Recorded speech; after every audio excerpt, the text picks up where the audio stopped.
Now shall we turn to Jeremiah chapter 51 verse 51. యిర్మీయా గ్రంథము 51.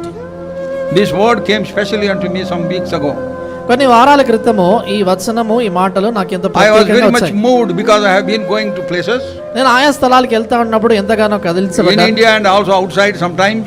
ఇక్కడ లోపల వెలుపల కూడా Wherever I went, I see the similar situation. నేను ఎక్కడికి వెళ్ళినా కూడా ఇదే పరిస్థితి చూశాను. So this message is not only for this place. కనుక ఈ వర్తమానం కేవలం ఈ స్థలం కొరకు మాత్రమే కాదు. This message is for the whole world wherever the believers are there. ఈ వర్తమానము ప్రపంచంలో ఉన్న విశ్వాసులు ఎక్కడ ఉన్న అందరి కొరకు. Church is spread all over the world. సంఘము ప్రపంచ వ్యాప్తంగా వ్యాపించింది. We belong to the universal church. మనము సార్వత్రిక సంఘానికి చెందిన వాళ్ళం. Here is a small speck, a part of that universal church. ఆ సార్వత్రిక సంఘం అంతట్లో కూడా మనము చిన్న రేణువు లాంటి వారు మాత్రమే. So I believe the thought that God gave me is meant for everybody. కనుక నేను చెప్పేది ఈ తలంపు ప్రతి ఒక్కరికి చెందినది. Beyond the oceans there are some people who are listening to us. సముద్రాలు దాటి ఈ వాక్యాన్ని కొందరు వింటా ఉన్నారు. And afterwards also sometimes when they start keep checking, they may come across and stop and listen to the word. దాని తర్వాత కూడా అప్లోడ్ అయిన తర్వాత కూడా ఎవరైనా ఇదే వాక్యాన్ని వాళ్ళు తిరిగి చూస్తారు. With that burden I am sharing these thoughts. ఇదే భారముతో ఈ తలంపులు పంచుకుంటున్నాను. Jeremiah chapter 51. యిర్మీయా గ్రంథము 51వ అధ్యాయం verse 51. 51వ వచనం. Second portion of that verse. ఈ వచనములో రెండో భాగం. For strangers are come into the sanctuaries of the Lord's house. అన్యులు యెహోవా మందిరపు పరిశుద్ధ స్థలములోనికి వచ్చి ఉన్నారు, మా ముఖములు తెల్లబోచున్నవి. Kindly look into the Bible. ఏం పాపం బైబిల్ చూడలేదు? దయచేసి బైబిల్ తీసి వచనం చదవండి.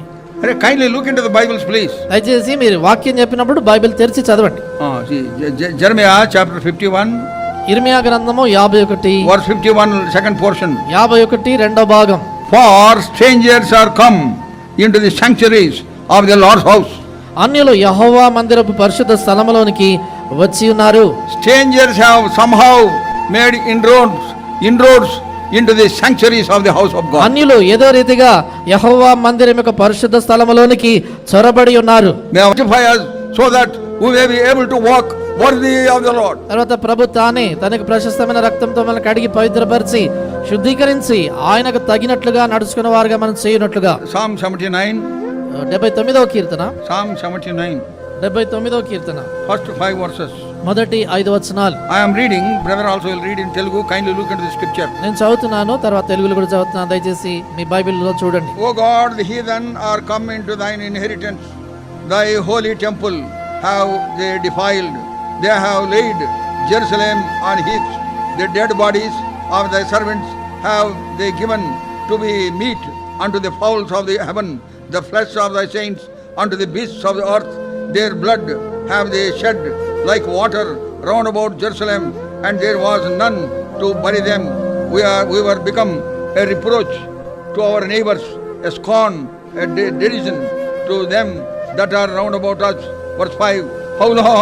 How long, Lord, wilt thou be angry forever?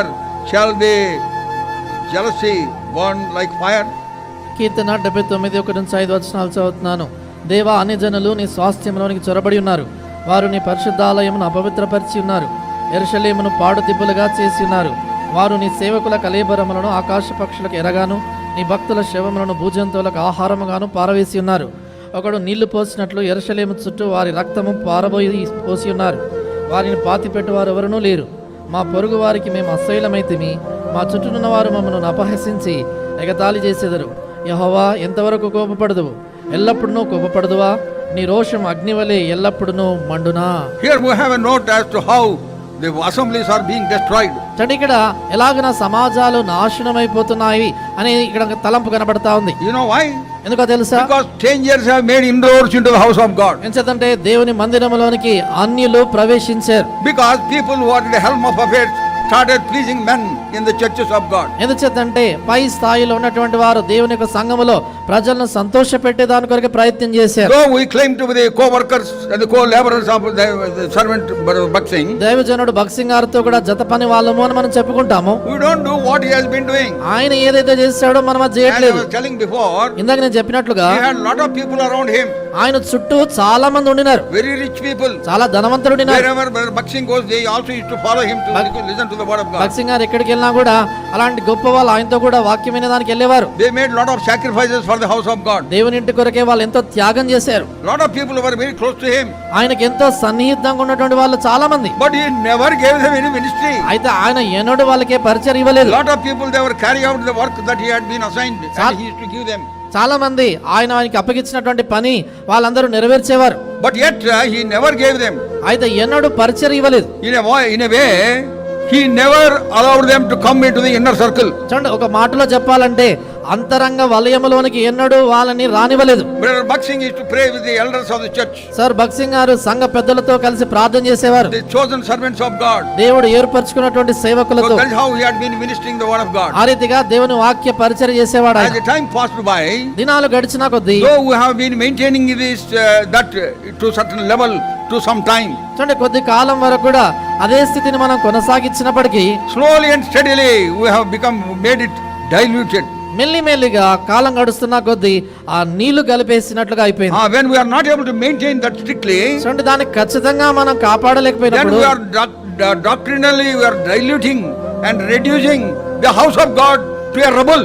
చూడండి, అప్పుడు దేవుని యొక్క వాక్యాన్ని కావచ్చు, దేవుని యొక్క మందిరాన్ని కావచ్చు, ఒక పాడు దిబ్బగా మనం చేసేసి అన్నిటినీ కూడా నీళ్లు కలిపేసే వాళ్ళగా That sanctity, that solemnity is missing. చూడండి, ఆ యొక్క పవిత్రత, ఆ గంభీరమైనటువంటి పరిశుద్ధత కనబడకుండా పోయింది. I remember those days.